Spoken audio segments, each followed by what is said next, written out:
దేశంలో రాష్ట్రంలో పాలకులు విద్యా వ్యవస్థను పూర్తిగా కార్పొరేటమయం చేస్తున్నారని రాజంపేటలో ఏఎస్ఎఫ్ అన్నమయ్య జిల్లా ద్వితీయ మహాసభల సందర్భంగా జరిగిన బహిరంగ సభలో మాజీ జాతీయ ఉపాధ్యక్షులు గుజ్జుల ఈశ్వరయ్య అన్నారు. విద్యార్థులను ఉద్దేశించి గుజ్జుల ఈశ్వరయ్య మాట్లాడుతూ, దేశంలో కార్పొరేట్ మయం ప్రైవేటీకరణ దిశగా విద్యా వ్యవస్థ నడుస్తున్నదని, కేంద్ర బడ్జెట్లో కనీసం 10% నిధులు కేటాయించలేకుండా గతంలో ఇచ్చే దానికంటే పూర్తిగా తగ్గించేశారని, విద్య అనేది పూర్తిగా డబ్బుమయం అయిపోయిందని వారు అన్నారు.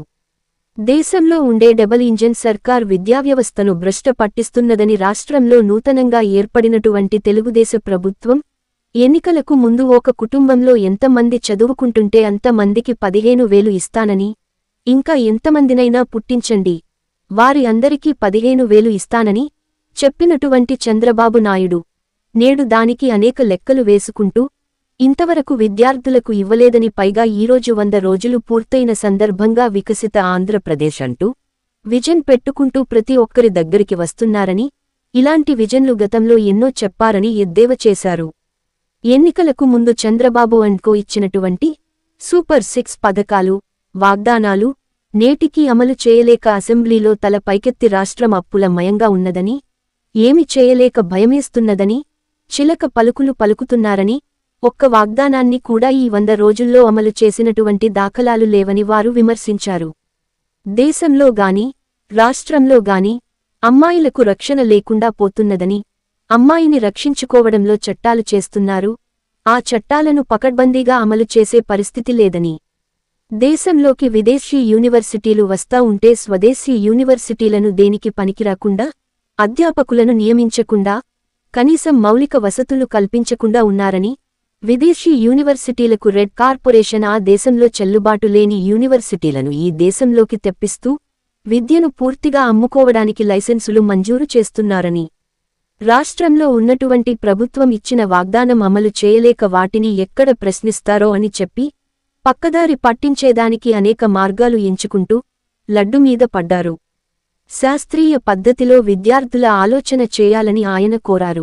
నేడు భగత్ సింగ్ 117వ జయంతి రోజున ఏఎస్ఎఫ్ జిల్లా మహాసభలు జరగడం చాలా సంతోషకరమని, భగత్ సింగ్ లాంటి ఆలోచనలు ఆచరణలు విద్యార్థులు అలవర్చుకోవాలని, ఆ పద్ధతిలో విద్యారంగాన్ని మెరుగుపరుచుకోవడానికి పోరాటాలకు సన్నద్ధం కావాలని వారు పిలుపునిచ్చారు.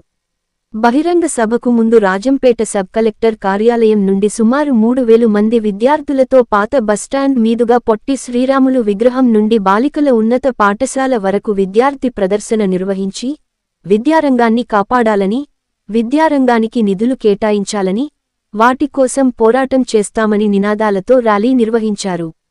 కార్యక్రమంలో ఏఎస్ఎఫ్ రాష్ట్ర ప్రధాన కార్యదర్శి కె శివారెడ్డి, ఏఎస్ఎఫ్ మాజీ నాయకులు retired deputy collector Eshwaraiah, STU రాష్ట్ర అదనపు ప్రధాన కార్యదర్శి సుబ్రహ్మణ్యం రాజు, సిపిఐ జిల్లా కార్యదర్శి పిఎల్ నరసింహులు, సహాయ కార్యదర్శి పి మహేష్, ఏఎస్ఎఫ్ జిల్లా అధ్యక్ష కార్యదర్శులు మాధవ్ కోటేశ్వరరావు, ఏఐటియుసి జిల్లా అధ్యక్షులు రాధాకృష్ణ, ఏఎస్ఎఫ్ మాజీ నాయకులు ఎం శివరామకృష్ణదేవరాటి, కృష్ణ చైతన్య, రాజశేఖర్, హరి, మహిళా సమాఖ్య జిల్లా అధ్యక్షురాలు సరోజినమ్మ, ఏఎస్ఎఫ్ జిల్లా office bearers Balasubrahmanyam, Vinay Kamalakar, ASF మహిళా నాయకురాళ్లు గంగా, భవిత, సుఫియా, తేజస్వి తదితరులు పాల్గొన్నారు.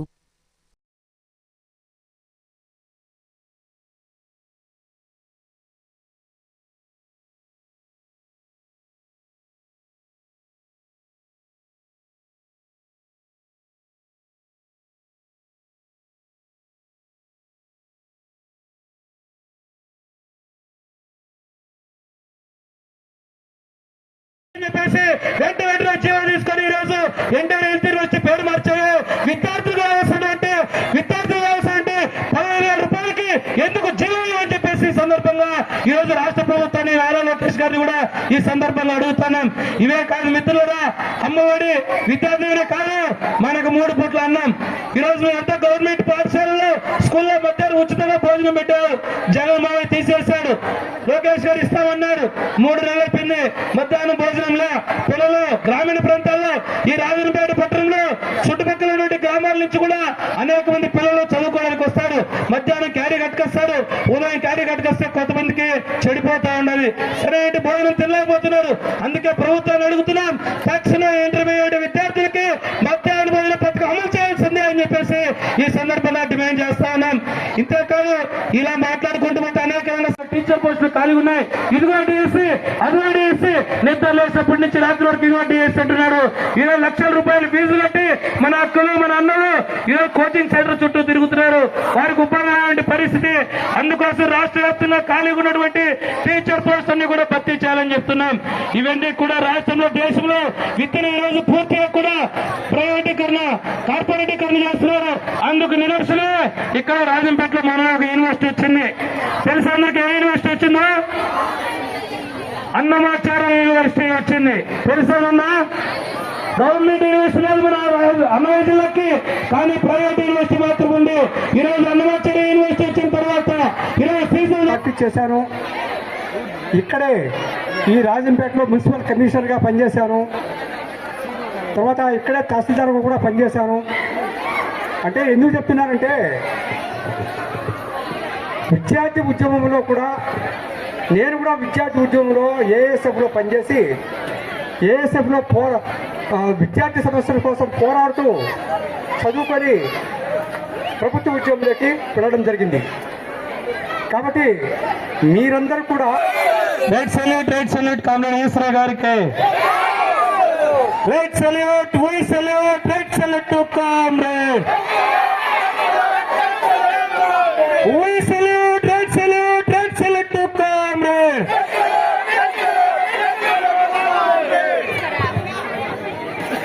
కూడా ఎక్కడ చదివాడు? బ్రిటిష్ పోయి చదువుకొని వచ్చాడు. జవహర్లాల్ నెహ్రూ కూడా విదేశాలకు పోయి చదువుకొని వచ్చాడు. మనకు స్వతంత్రం వచ్చిన తర్వాత అందరికీ చదువుకునేదానికి అవకాశం ఏర్పడింది. మన స్వతంత్రం ఉంటారు. మీ చేతిలో సెల్ ఫోన్లు ఉంటాయి. మీరు అన్ని రకాలుగా బాగా అవేర్ అయి ఉన్నారు. మన ప్రధానమంత్రి నరేంద్ర మోడీ గారు చాలా గట్టిగా చెప్పారు. మన బడ్జెట్ మన నిర్మలా సీతారామన్ గారు మన రాష్ట్రం కోడలే, ఆమె పాపం, మన దురదృష్టం. మన రాష్ట్రం కోడలు తమిళనాడు బిడ్డ మన నిర్మలా సీతారామన్ గారు కేంద్ర బడ్జెట్ లో విద్యారంగానికి బాగా నిధులు కేటాయించమని చెప్పి మనం అడుగుతా ఉన్నాం. అట్లీస్ట్ మీరు ప్రకటించినటువంటి మన భారత బడ్జెట్ ఎంతో తెలుసా? 48 లక్షల కోట్ల రూపాయలు డబ్బులు కేటాయించింది. అందులో మన బడ్జెట్ విద్యారంగానికి కనీసం ఒక 10% నిధులు కేటాయించమని మనం అడుగుతా ఉంటే ముఖ్యంగా కిందకి తగ్గిస్తా ఉన్నారు. కానీ దేశం మాత్రం అగ్ర భాగాల ప్రయాణం చేస్తా ఉందని చెప్తా ఉన్నారు. మన దేశంలో ఉన్నటువంటి విద్యార్థులు బాగా చదువుకోవాలంటే డబ్బులు పెట్టాలి కదా. ప్రభుత్వ విద్యాలయాలకు లేదా విద్యా సంఘాలు విద్యా సంస్థలకు నిధులు కేటాయించాలి కదా. ఆ నిధులు కేటాయించడంలో మన పైన కోత పెడతా ఉన్నారు. ఆ నిధుల్లో కోత పెడితే మనం ఎక్కడికి పోవాలి? నారాయణ కాలేజీలకు పోవాలి. ఎక్కడికి పోవాలి? శ్రీ చైతన్య జూనియర్ కాలేజీలకు పోవాలి. ఎక్కడికి పోవాలి? ఎన్ఆర్ఐ విద్యా సంస్థల దగ్గరికి పోవాలి.